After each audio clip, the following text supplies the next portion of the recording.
So this is the middle of our 4-year budget cycle, but given the economic conditions in Calgary, we decided to do a pretty comprehensive review of the budget going forward this year. And so I believe that citizens and business owners are going to benefit in 4 broad ways. Number 1, significant tax relief. Number 2, fee relief in a number of areas. Number 3, investments in initiatives targeted at the areas of greatest need. And number 4, a brand new way of thinking about our capital budget. So the mid-cycle adjustments bake in $184 million in efficiencies and savings to allow for fee reductions and to freeze the tax rate increase to 0 in this year. So homeowners, transit riders, recreation users, business owners will benefit from relief in taxes and fees of approximately $65 million, and we found another $37 million to offset revenue shortfalls that we're expecting given the economic conditions. Cities managing our workforce, finding efficiencies, so that this should have very minimal impact on frontline services. We have corporate funding, savings from operating efficiencies, service reductions. That's $73 million, in cost reductions. But we also want to make sure we're looking after people particularly hard hit by the economic times. And so we are investing. We're not freezing everything. We're investing in increased funding support for community and social programs, for community events, support for affordable housing, and initiatives to support new and existing businesses. That's $9 million. City remains a great financial position. Our credit rating remains high. We remain cash strong. And we are able, therefore, to move on the tax side a little bit. So the tax rate has, the originally anticipated tax rate has gone from 4.7% to 1.5%. And that 1.5%, because we have a little bit of cash in the bank, will be given back to all taxpayers in a rebate so that there is a 0 tax rate increase if council approves this budget. However, this is very important. There are 2 things that I should mention here. Number 1 is, remember, this is only the municipal portion of the taxes. That's all we have control over. That's about 60% of your property tax bill. 40% or so goes to the province. The province will release their budget probably in February or March, and will set their half, well, their 40% of the tax bill at that time. So we don't know what that is going to be. The second is, and this is actually really important for people to understand, while the tax rate is being frozen for the average home, this does not necessarily mean that you will pay the exact same taxes as last year. Because of market value assessment and the way we calculate revenue neutral taxes, if your house goes up or down by exactly the amount of the average house, it means you're the same as last year. It means you will see a 0%. We've seen a decline in assessment based on the residential side of about 4%. So if your house goes down about 4%, you'll pay the same as last year. If your house goes up in value, or if it goes down by less than 4%, you'll pay a little more. If it goes down by more than about 4%, you'll pay a little less. On the residential side, it's not that complicated. Where it does get complicated, and it's important for me to highlight this, is on the non-residential side. And people will see significant changes in their taxes on the non-residential side next year for 2 reasons. Number 1 is, remember that we are phasing out the business tax. So you're going to pay a lot less in business tax early in the year, but last year we realized a lot of people had forgotten that their business tax went down when their non-commercial property tax bill came in, because that's an equalizing, it's a revenue neutral thing. So you'll pay much less in business tax, but you'll pay more in non-residential property tax.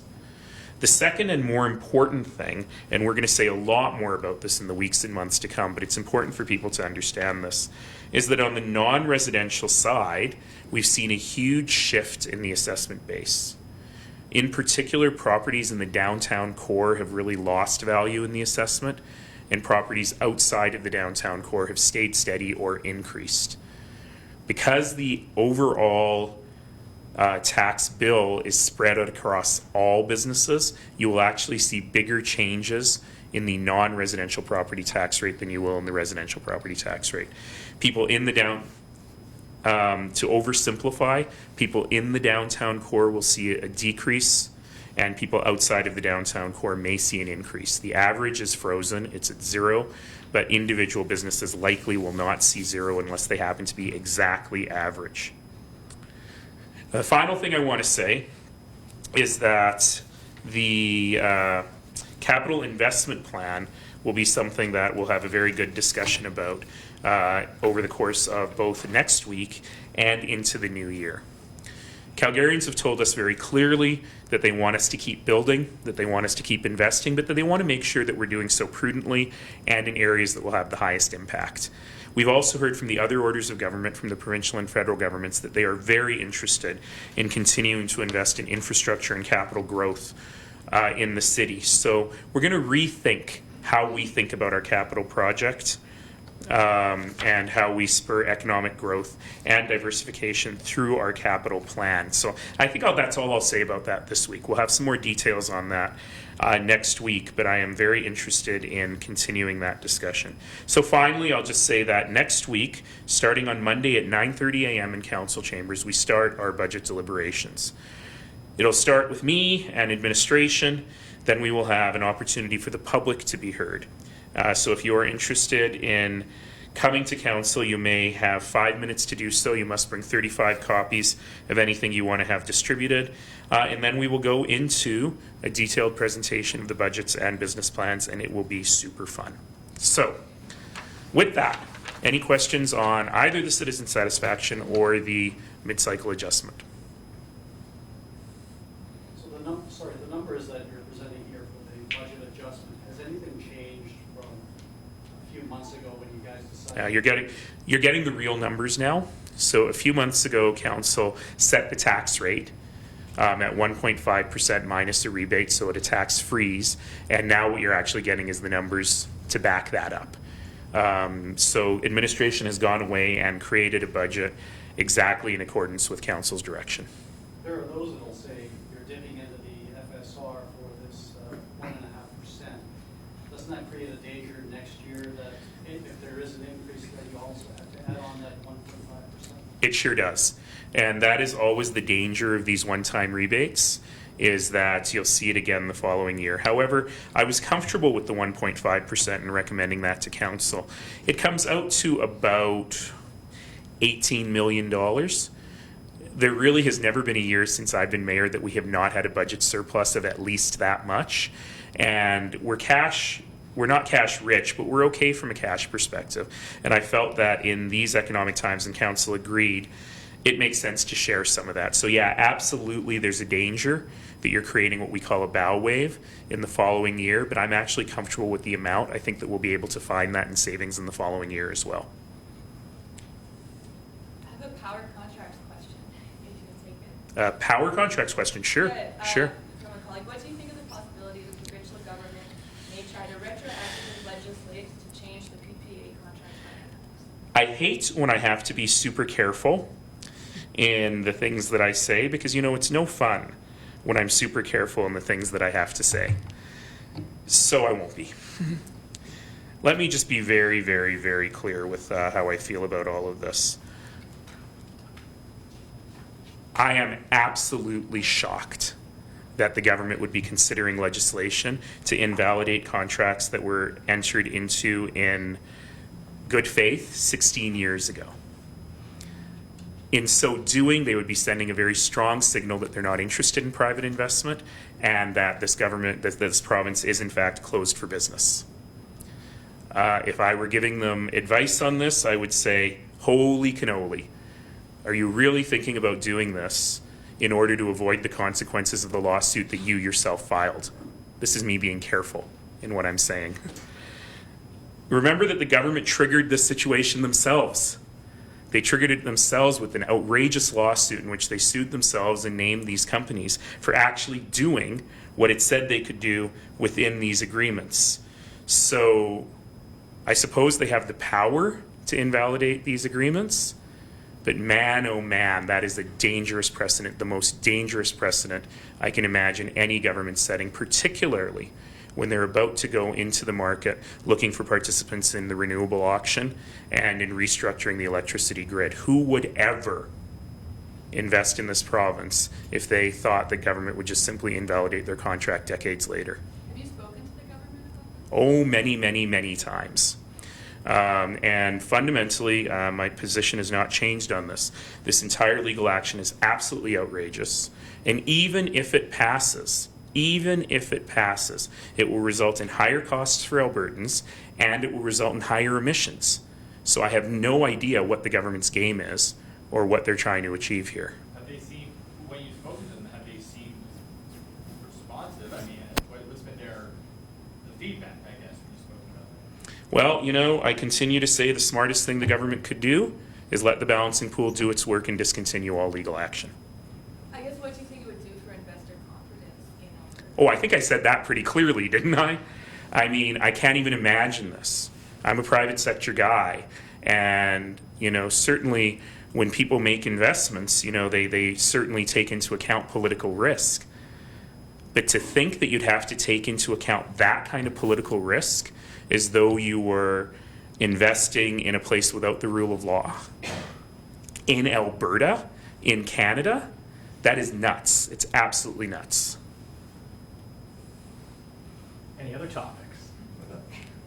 Sir, did you just want Did I mention that was me being careful? I was going to say, could you be a little less careful? Non-careful mean. Nope. Nope. Anything coming out of, Did you want to talk a little bit about food bank usage in Calgary, if Alberta? Sure.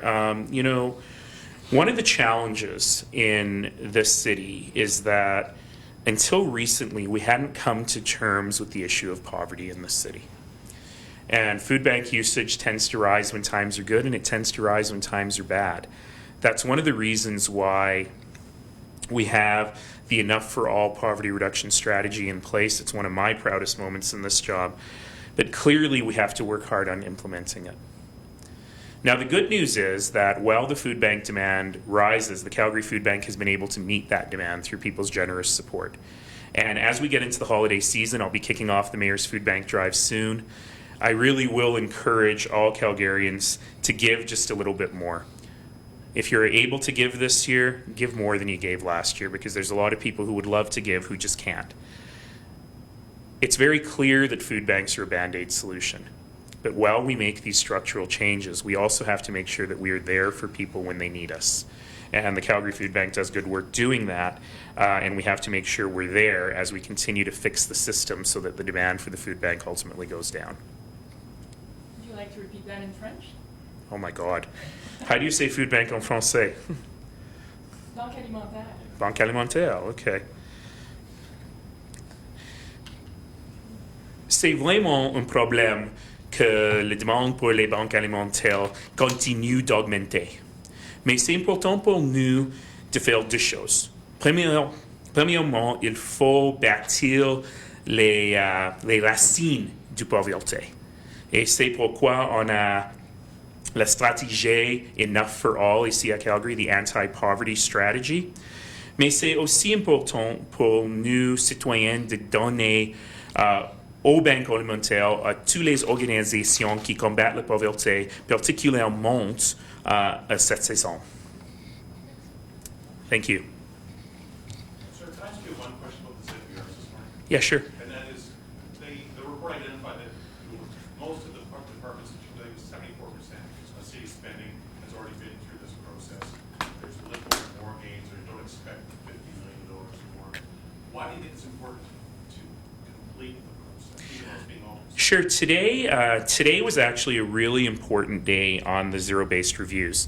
It was a day to declare victory. It's a program that's worked incredibly well, and even better than I had anticipated when we designed it in the first place. So I'm very, very happy. But today was also a day where we saw a very interesting Zerobased review in the department that we call Calgary Building Services. It used to be called Inspection and Permit Services. And that's the department that is very customer facing. If you build a deck and you have to go for a building permit or you need an inspection, that's where you go. And the really interesting thing about today's review is that there wasn't a lot of money in there. A couple $1 million. I think it was $4 million in total, if memory serves. But what was really interesting is that there was huge process change in there to make it much easier for that citizen who wants to build a deck. And That's also an important part of the zero-based reviews. I really put my foot down when I started the program saying it's about money, it's about money, it's about money. And I kept getting pushback saying it's also about better customer service. And I said, as long as that results in money. But now we're at the point where we can actually say, you know what? Better, more efficient customer service, you know, to save people time and hours, to make them not have to come downtown to apply for a simple permit, so that the information is in the Home Depot and the hardware stores where people go to get information on how to build a deck. This stuff actually makes a huge difference to people's quality of life. And it's a very pleasant outcome of the zero-based reviews that still occurs. So for example, one of our next cross-cutting zero-based reviews is going to be around how we communicate with people. And that's not just customer services and communications, the department at the city, but it is about how we broadly communicate with people. And I hope that process will help us get the right information to the right people at the right time for the right cost, help us to cut out extraneous stuff that's not helpful, but also help people to get the information they need when they need it. So, you know, it was never really my plan with the zero-based reviews. I was really focused on the money. But now we're seeing a lot of benefit for people in terms of the services that they receive from the city as well as the money. All right, thanks everybody.